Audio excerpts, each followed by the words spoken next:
ఏపీ23 news. కొంతమంది ఒకసారి చెబితే వింటారు, మరికొంతమంది చెప్పగా వింటారు. అయితే ఖచ్చితంగా వింటారు. కానీ మన జగన్ సార్కి మాత్రం చెవిలో సీసం పోసుకున్నట్లు ప్రవర్తిస్తారు.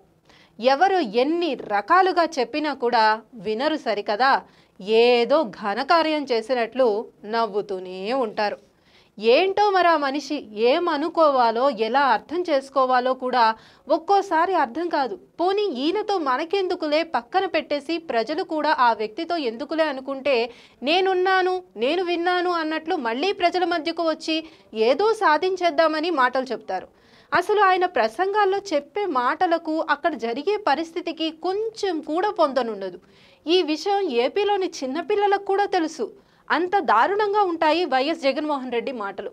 అసలు ఇదంతా ఇప్పుడు ఎందుకు చెబుతున్నాను అనే విషయానికి వస్తే, తాజాగా బట్టలు ఊడదీసి నిలబెడతాం అన్న ఒకే ఒక్క డైలాగ్ ఇప్పుడు సోషల్ మీడియాను కుదిపేస్తోందండి. వైసీపీ నాయకుడు మాజీ ఎమ్మెల్యే వల్లభనేని వంశీని విజయవాడ పోలీసులు అరెస్టు చేయడం, కిడ్నాప్, కుట్ర కేసులు ఆయనకు 14 రోజులు రిమాండ్ పడటం తెలిసిందే. దీంతో వంశీని విజయవాడ సబ్ జైల్లో ఉంచారు. అయితే వైసీపీ అధినేత ఆయనను తాజాగా పరామర్శించారు. ఈ సందర్భంగా అటు రాజకీయ ప్రత్యర్థులపైన ఇటు పోలీసులపైన జగన్ తీవ్ర వ్యాఖ్యలు చేశారు.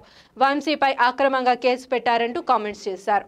నాకు తెలియక అడుగుతున్నాను, తప్పు చేసిన వారిని జైల్లో పెట్టకుండా ఏం చేయాలి జగన్ గారు? నార్మల్గా మీరు కూడా ఈ టైంకి జైల్లోనే ఉండాలి. కానీ మీకు కొంచెం టైం ఉంది, ఎందుకు అనవసరంగా ఆవేశపడుతున్నారు? ఇక తప్పుడు పనులు చేసిన వారిని పోలీసులు జైలుకు తీసుకొని వెళ్తారు, అది వారి డ్యూటీ. అలాంటి వాళ్ళని పట్టుకొని తాము అధికారంలోకి వచ్చాక సప్త సముద్రాల అవతల ఉన్నా తీసుకొని వచ్చి బట్టలూడదీసి నిలబెడతామని చెప్పారు. అలా కాదు జగన్ గారు, మీరు మళ్ళీ అధికారంలోకి వస్తారా? ఈ స్టేట్మెంట్కి మీకే కొంచెం అతిశయోక్తిగా అనిపించడం లేదా? ఏ నమ్మకంతో మీరు ఈ మాటలు అంటున్నారు?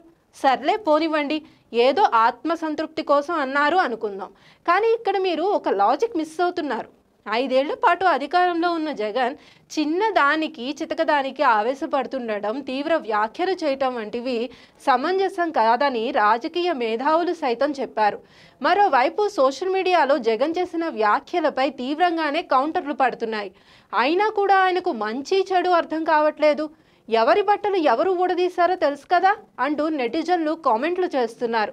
గత ఎన్నికల్లో 11 స్థానాలకు పరిమితమైన జగన్ ఇంకా జ్ఞానం రాలేదని అనేవారు ఎక్కువ మంది కనిపిస్తున్నారు. ప్రజాస్వామ్యంలో బట్టలు ఊడదీసుకొని రాజకీయాలు చేసే జగన్ ఇక ఎప్పటికీ అధికారంలోకి రాడనే విషయాన్ని ఇంకా అర్థం చేసుకోకుండా నోటికి ఎంత మాట